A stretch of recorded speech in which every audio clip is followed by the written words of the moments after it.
नमस्कार। मैं हूं संजीव श्रीवास्तव। आप देख रहे हैं 4 PM न्यूज नेटवर्क। दोस्तों, करीब एक पखवाड़े के बाद आपसे रूबरू हो रहा हूं। बता दूं कि कुछ परिवार में मेडिकल इमरजेंसी थी, तो उसमें लगा और जुटा हुआ था। थोड़ा बहुत स्वास्थ्य मेरा भी हल्का फुल्का कुछ नासाज सा है, लेकिन काम तो करना होता है, तो काम अब शुरू हो गया है। और मैं आप सबको दीपोत्सव का जो पर्व चल रहा है, उसकी बहुत बहुत शुभकामनाएं भी देना चाहूंगा। और अब आता हूं मुद्दे पर। एक बड़ी मशहूर कहावत है कि बंद मुट्ठी लाख की और खुल गई तो खाक की। कुछ ऐसा ही परिदृश्य ये जो कहावत है, वो हालातों से ऐसा लगता है कि प्रधानमंत्री नरेंद्र मोदी गुजर रहे हैं। भारतीय जनता पार्टी जो कुनबा है, एनडीए जो कुनबा है, उसके वे स्टार कैंपेनर रहे हैं। और लोकसभा चुनाव 2024 में हमने देखा था कि क्या कुछ हश्र हुआ था। फिर उसके बाद दो राज्य, जम्मू कश्मीर और हरियाणा के चुनाव हुए।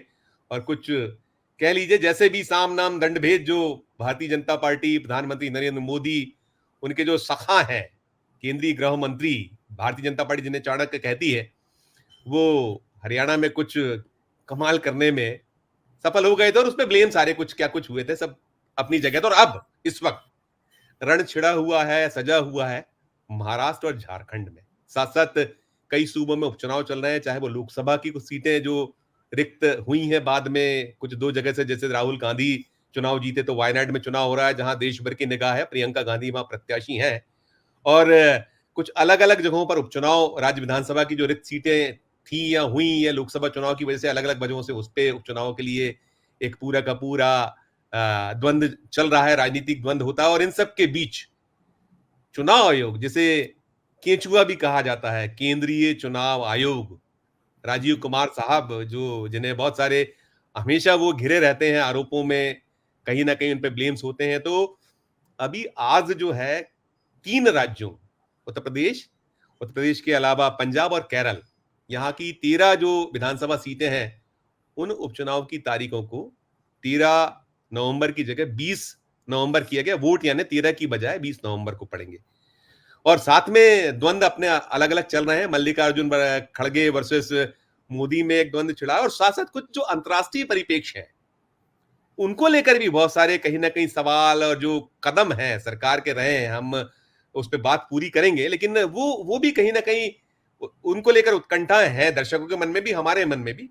तो हम जो ये रेगुलर बात होती है, अभय दुबे सर हमसे जुड़ते हैं, बात करते हैं, उनसे समझते हैं, देश की बात हम करते हैं। जी, अभय सर, बहुत बहुत स्वागत आपका।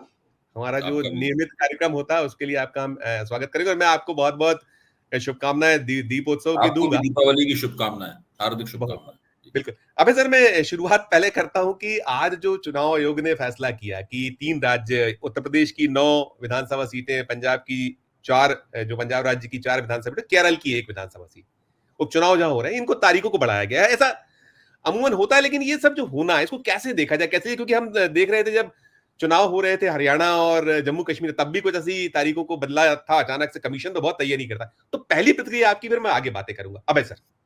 संजीव जी, मुझे काफी ताज्जुब होता है कि मैंने कभी भी भारत के चुनाव आयोग को इतनी अक्षमता के साथ में और इतने विवादों से घिरकर काम करते हुए नहीं देखा।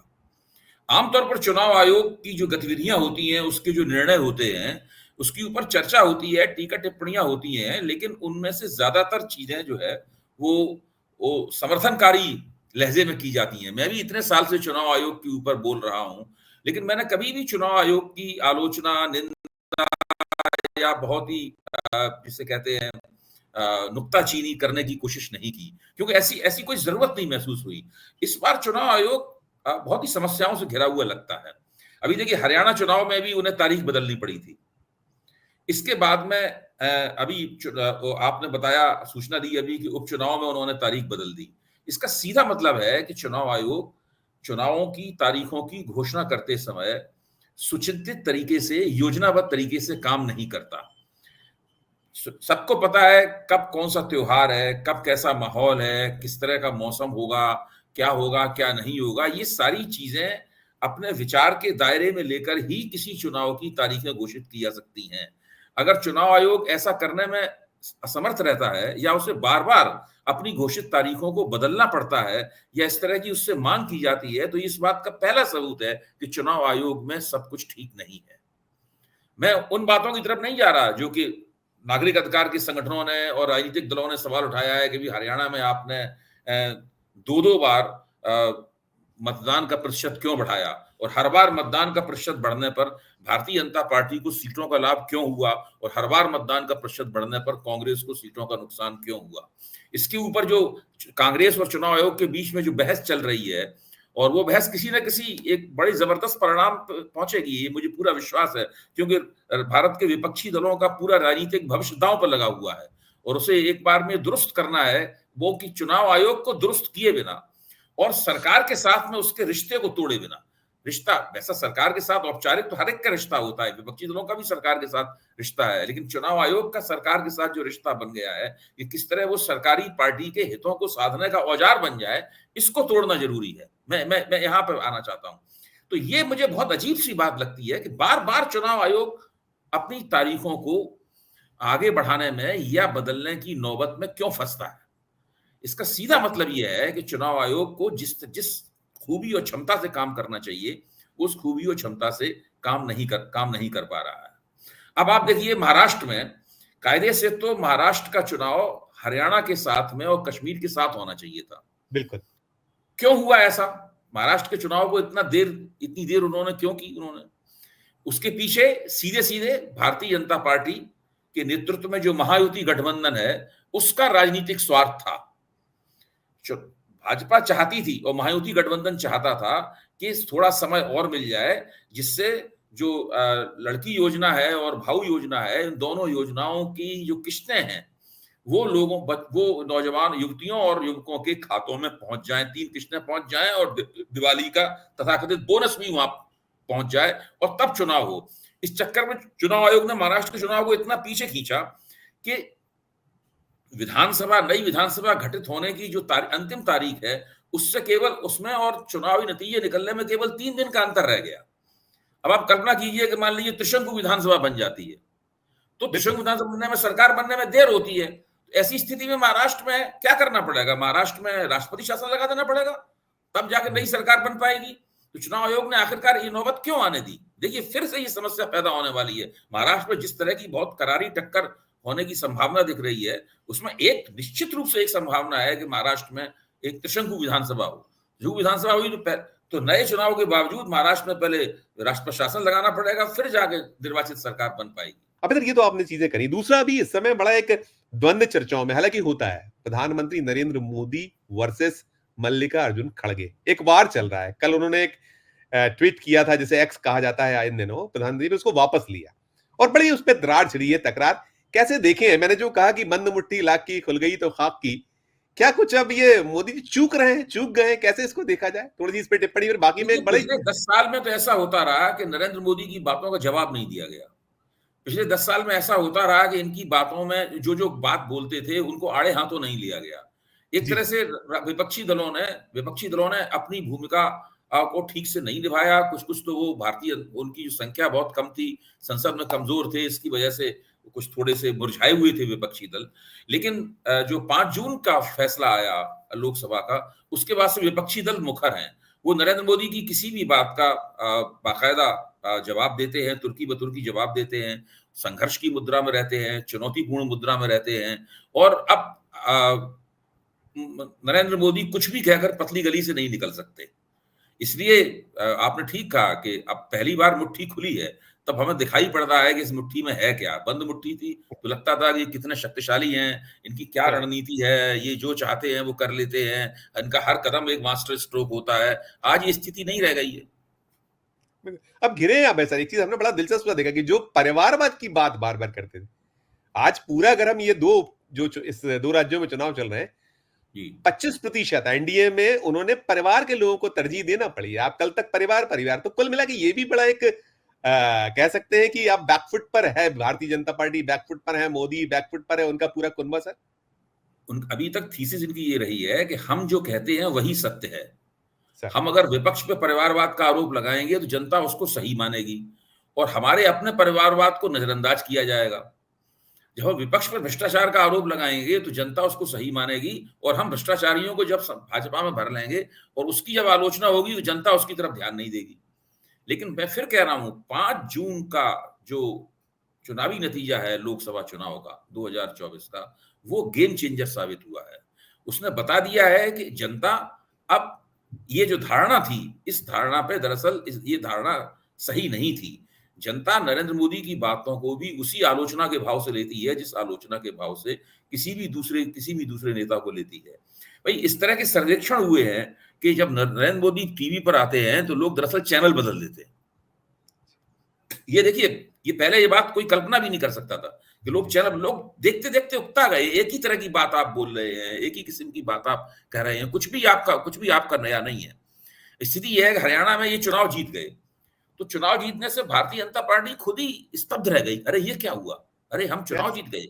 बहुत दिनों तक तो उस चुनाव की जीत को ये लोग पचा नहीं पाए हैं। भाजपा के मंत्रिमंडल में, हरियाणा के मंत्रिमंडल में कुछ ऐसे लोग हैं जो ये मानते हैं कि भाई ये जीत पच नहीं रही है। खुद कैबिनेट रैंक के मंत्री हो गए, लेकिन उनको लग रहा है कि ये पता नहीं सब ये कैसे घटित हो गया। इसलिए जब उन्होंने नरेंद्र मोदी को इसका श्रेय दिया कि नरेंद्र मोदी कुशल नेतृत्व में जीते, तो लोगों के मुंह पर मुस्कान आ गई ये सुनकर कि भाई नरेंद्र मोदी के कुशल नेतृत्व में जीते। इस आदमी ने रैलियां भी ठीक से नहीं की हरियाणा में, उसके कुशल नेतृत्व में ये चुनाव जीत गए। तो ये जब हरियाणा में जो होर्डिंग लगे हुए थे, होर्डिंग में आप देखिए ना, बहुत से नेताओं के चित्र होते थे, उसमें एक नरेंद्र मोदी का भी चित्र होता था। वो पहले वाली बात नहीं थी। तो पूरा 5 जून के नतीजों ने परिस्थिति को पूरा बदल दिया है।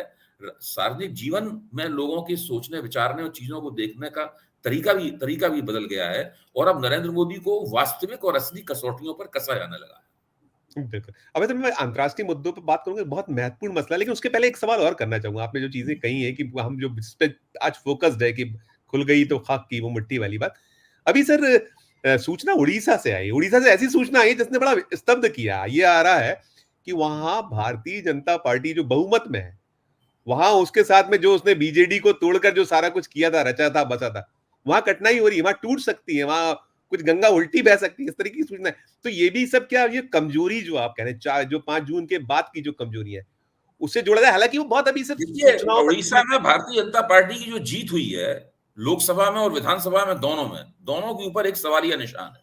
नागरिक अधिकार के संगठनों ने लोकसभा चुनाव के तुरंत बाद चुनाव आयोग को एक लंबा प्रतिवेदन दिया था, करीब 36 पेज का प्रतिवेदन दिया था, जिसके अंदर बहुत जबरदस्त आंकड़ागत विश्लेषण था, जिसमें बताया गया था कि उड़ीसा में अगर चुनाव आयोग ने गफलत न की होती, बहुत सारी गड़बड़ियां न हुई होती, और गिनती में प्रतिशत घोषित करने में गड़बड़ी नहीं हुई होती, तो उड़ीसा में भारतीय जनता पार्टी के इतने अच्छे नतीजे नहीं होते। और निश्चित रूप से अगर भारतीय जनता पार्टी के नतीजे जितने अच्छे हुए उतने अच्छे नहीं होते, तो उसमें बीजू जनता दल को उसका लाभ मिलता। हमको पता है ना कि बीजू जनता दल और भाजपा के विधानसभा के चुनाव में, लोकसभा के चुनाव के नतीजों की बात नहीं कर रहा हूं यहाँ पे मैं, विधानसभा के चुनाव में जो वोट प्रतिशत है, उसमें तो कोई ऐसा कुछ है नहीं जिससे भारतीय जनता पार्टी की बल्ले बल्ले दिखाई पड़ सके। तो बीजू जनता दल को वहां कोई कमजोर पार्टी नहीं है। बीजू जनता दल ठीक है, वो सत्ता से बाहर हो गई, उस हकीकत का तो सामना करना ही पड़ेगा। लेकिन बीजू जनता दल ऐसी स्थिति में है कि कभी भी वो चाहे तो नरेंद्र मोदी के पैरों तले कालीन खींच सकती है।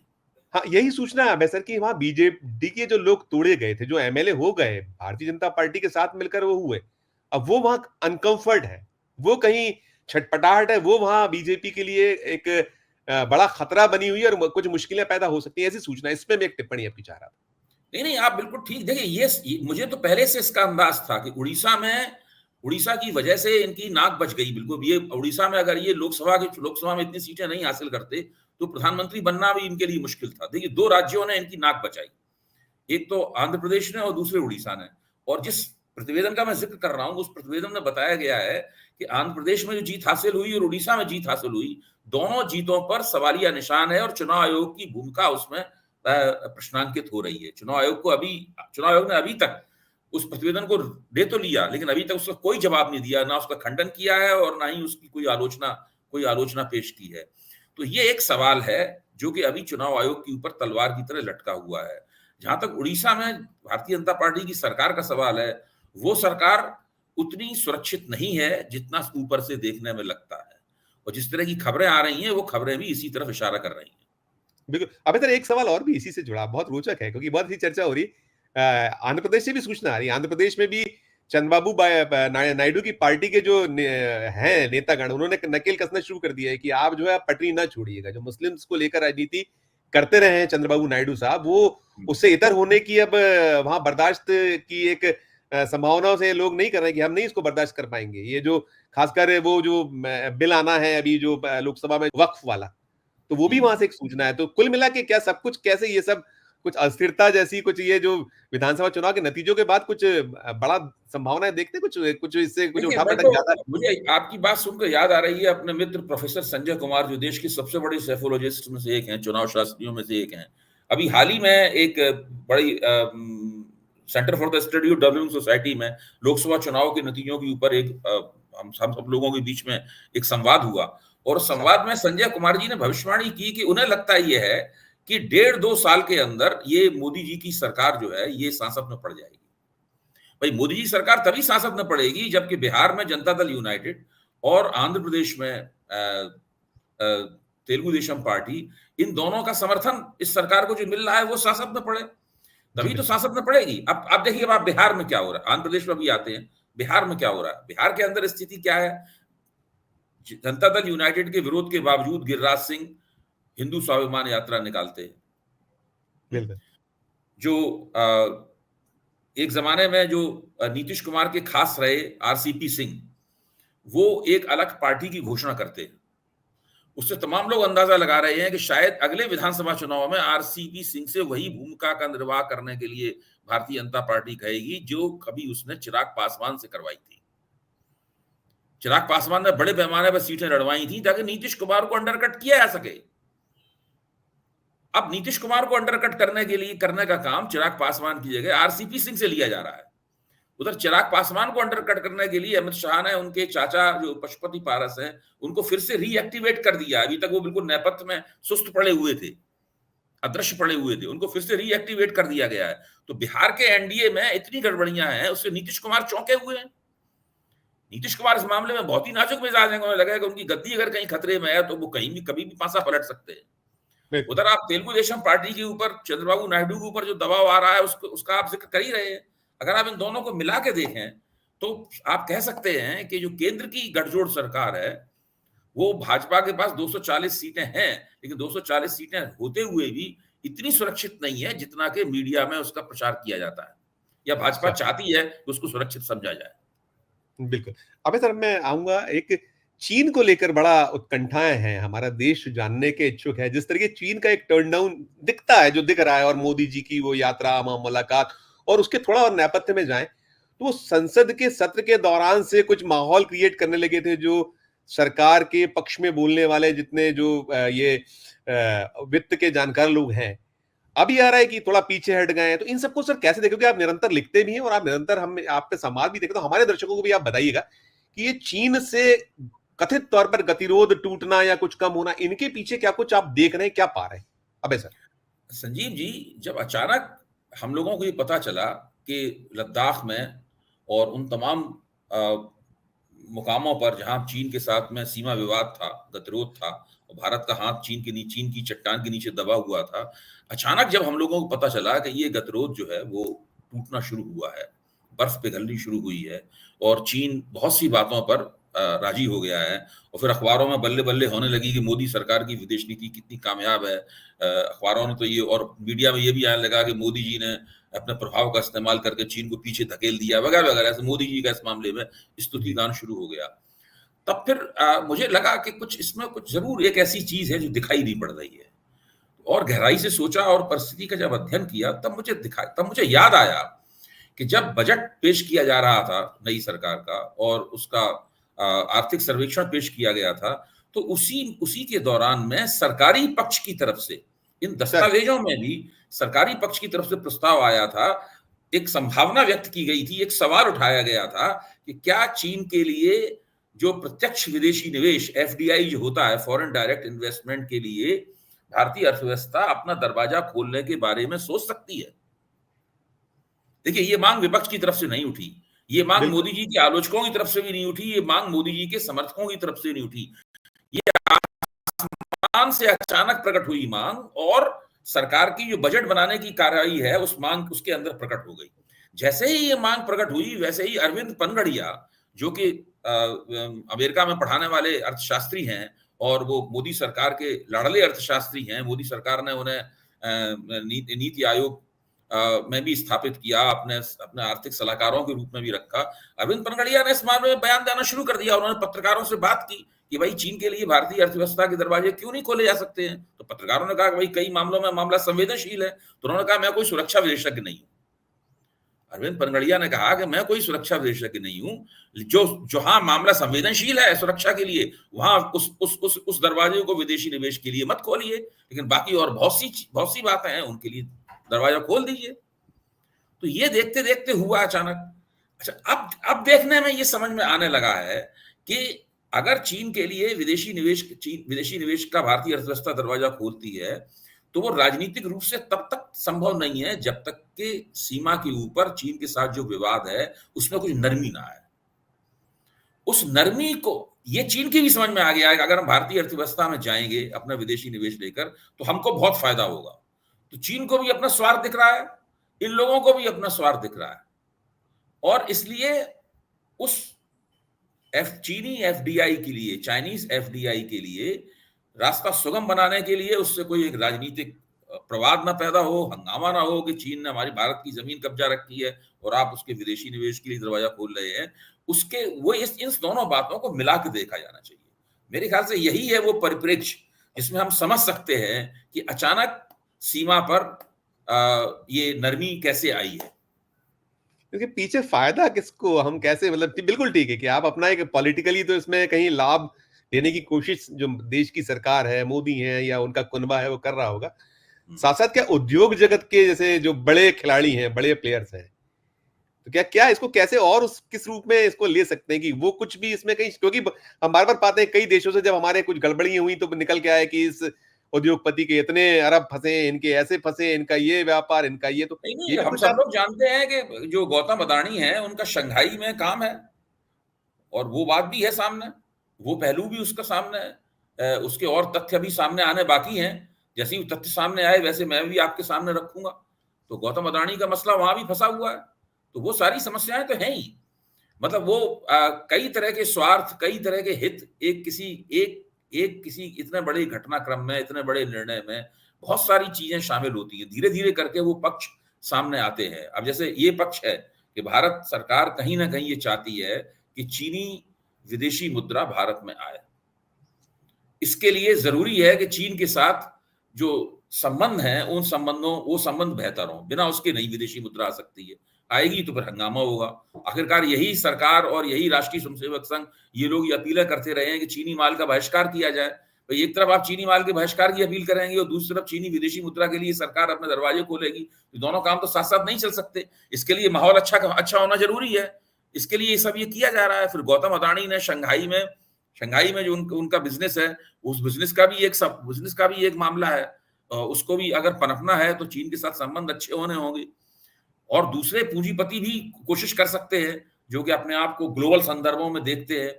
तो एक बहुत बड़ा ये गेम चेंजर होगा भारत सरकार के लिए भी, चीन सरकार के लिए भी। और अगर वैसे तो मैं ये व्यक्तिगत मानता हूं, अगर चीन और पाकिस्तान से भारत के संबंध अच्छे होते हैं तो सबके लिए अच्छा है, इसमें बुरा कुछ नहीं है। जो भारत में जो उल्टी सीधी मीडिया में चर्चा होती रहती है, मोदी जी को भी अपने बल्ले बल्ले करने का मौका मिलेगा कि देखिए मोदी है तो मुमकिन है, उन्होंने फिर एक मास्टर स्ट्रोक मार दिया वगैरह, इस प्रकार की बात करने का मौका मिलेगा।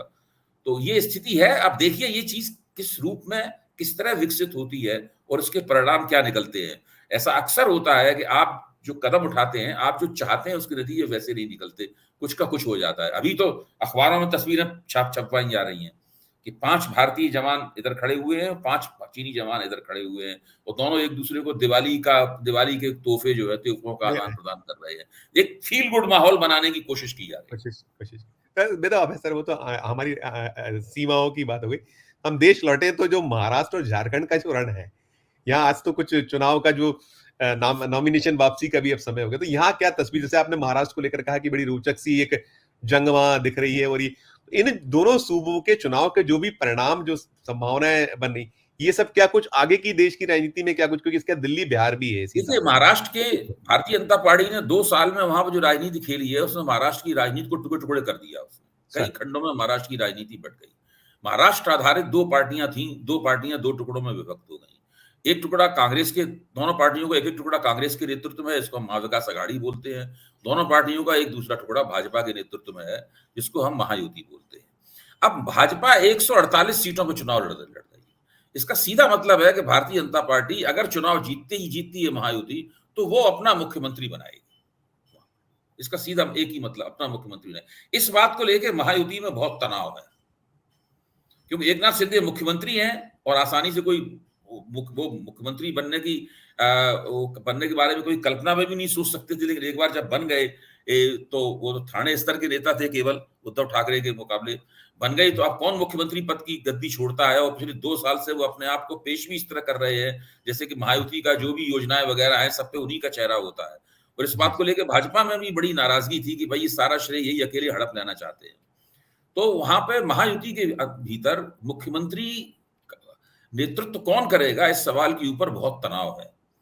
इस तरह का तनाव अघाड़ी में नहीं है। अघाड़ी में भी कांग्रेस 103 करीब सीटें लड़ रही है। इस तरह का तनाव अघाड़ी में नहीं है। और अगर महायुति को चुनाव जीतना है तो भाजपा को 148 सीटों में से कम 60% स्ट्राइक रेट निकालना पड़ेगा, यानी 90 सीटें जीतनी पड़ेंगी उनको वहां पे, उसमें 148 में से। जो इस कठोर लड़ाई जो वहां पे हो रही है, उसमें काफी मुश्किल बात है। तो मैं समझता हूं कि दोनों ही मोर्चे तरह तरह की समस्याओं के शिकार हैं, बागियों की समस्याओं के शिकार हैं, टिकट वितरण को लेकर विवाद है, कुछ कुछ घटक दलों के बीच में भी ये विवाद है, सब लोग एक दूसरे पर शक भी कर रहे हैं। लेकिन अगर आप तुलना करें तो कम से कम नेतृत्व के सवाल को लेकर जो महायुति में झगड़ा है, वो अघाड़ी में नहीं दिखाई पड़ता है। बिल्कुल बिल्कुल। तो कुल मिलाकर कठिन है डगर पनघट की, हम ऐसा दोनों ही राज्यों में मान सकते हैं। इतना आसान भी नहीं जैसा सोचा जा रहा है, और एक रोचक मुकाबला। और इन चुनाव के नतीजे के बाद बहुत सारे देश की राजनीति है वो टर्न लगी। अबे सर, आपने हमारे दर्शकों के लिए पूरा एक अलग जो आप हमें देते हैं हमारे दर्शकों के लिए, वो दिया, उसके लिए हम बहुत धन्यवाद करेंगे। बहुत धन्यवाद, बहुत आभार। तो दर्शकों, आप अभी सुन रहे थे अभय दुबे साहब को, जिन्होंने एक, चाहे वो महाराष्ट्र और झारखंड के चुनाव का जो परिदृश्य, वहां जो स्थितियां उपज रही हैं वो, और साथ साथ अंतर्राष्ट्रीय स्तर चीन को लेकर जो बहुत सारे सवाल हैं, उसको लेकर भी उन्होंने बहुत स्पष्ट तौर पर अपनी राय प्रकट की। अपना जो उनका व्यू होता है अभय सर का, वो उन्होंने आप तक पहुंचाया। और बाकी जो अन्य विषय हैं उसको लेकर भी आपने अभय सर को सुना। तो ये हमारी थी आज की जो बातचीत है अभय सर से। हम फिर किसी नए विषय और किसी नए मुद्दे के साथ अभय सर से पुनः चर्चा के लिए चलेंगे और हाजिर होंगे, और आपको उनकी अगली जो एपिसोड है उसमें राय सुनाएंगे। लेकिन इस एपिसोड में फिलहाल इतना ही।